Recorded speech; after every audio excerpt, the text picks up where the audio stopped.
ଆଜ୍ଞା ପ୍ରଶ୍ନ ହେଲା ବ୍ରହ୍ମ କୁର୍ଚ କାହାକୁ କୁହାଯାଏ? ବହି ହେଲା ପଣ୍ଡିତ ସର୍ବସ୍ୱ।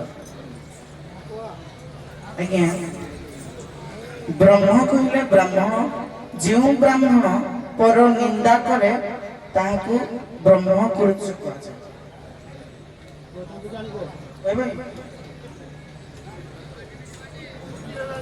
ଯୋଗେଣେ କ'ଣ କୁହନ୍ତୁ କାଣେଶ୍ୱର ଟିକେ ବ୍ରହ୍ମକୁର୍ଚ କାହାକୁ କୁହାଯାଏ?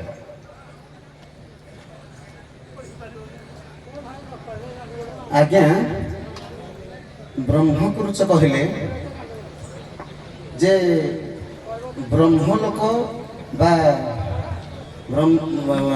କିମ୍ବା ଯେକୌଣସି ଲୋକ ବ୍ରହ୍ମକୁ ନିଜର ଆୟତରେ ନ ରଖି ଅଯଥା ନଷ୍ଟ କରି କୁକର୍ମ ଆଡ଼େ ଗତି କରେ ତାକୁ ବ୍ରହ୍ମକୁର୍ଚ କୁହାଯାଏ।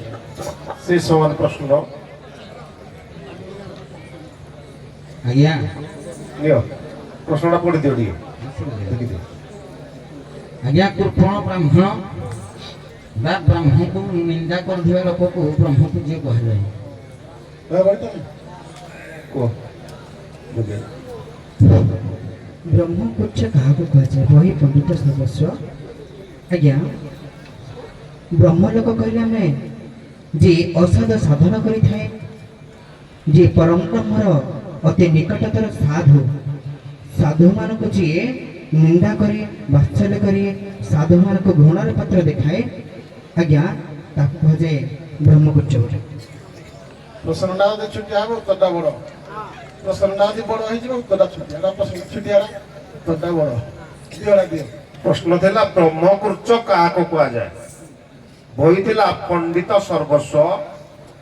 ପୂର୍ଣ୍ଣିମାରେ କିମ୍ବା ଅନ୍ୟ କୌଣସି ଦିନ ଅହୋରାତ୍ର ଉପବାସ କରି ପ୍ରାତଃକାଳ ବା ସକାଳ ସମୟରେ ପଞ୍ଚଗବ୍ୟ ଘୃତ ସ୍ନାନ ବା ପାନ କରିବାକୁ ବ୍ରହ୍ମକୁର୍ଚ କୁହାଯାଏ। ଦ୍ୱିତୀୟବାର କହିଦେଉଛି ପୂର୍ଣ୍ଣିମାରେ କିମ୍ବା ଅନ୍ୟ କୌଣସି ଦିନ ଅହୋରାତ୍ର ଉପବାସ କରି ପ୍ରାତଃକାଳରେ ବା ସକାଳ ସମୟରେ ପଞ୍ଚଗବ୍ୟ ଘୃତ ତାକୁ ସ୍ନାନ କରି ବା ପାନ କରିବାକୁ ବ୍ରହ୍ମକୁର୍ଚ କୁହାଯାଏ। ମଞ୍ଚ ଶ୍ମଶାନ ବିଦାୟ ନିଅନ୍ତୁ। ଆସିବେ ସଖୀ 15 ମିନିଟ୍ ସମୟ ସର୍ପା।